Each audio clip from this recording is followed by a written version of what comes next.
taon na. Ayan, gawa na halos. Brown, gawa na halos yung pinaka-terrace natin. Bali may outlet na siya yan sa ilalim. Ayan, yung pinaka-tiles natin sa kitchen. Ganda na.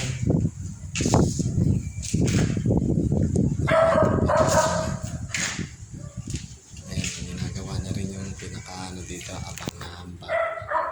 Ayan, silipin natin. Brownie, silipin natin itong ano.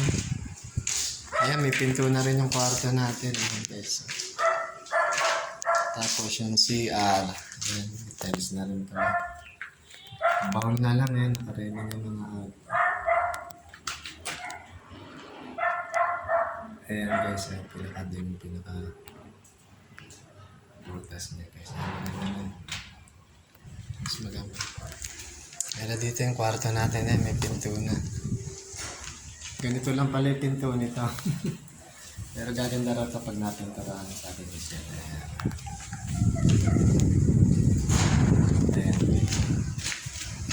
Ayan. Parang masikip pa. Tatabasin na lang siguro nila. Ayan guys, medyo malamig na dito. Alright. Ayan, dito na lang sa main. Tsaka doon. Then, mga bintana daw by next week sa akin siya. Alright. Ano, Brownie? Kompleto na guys. God bless.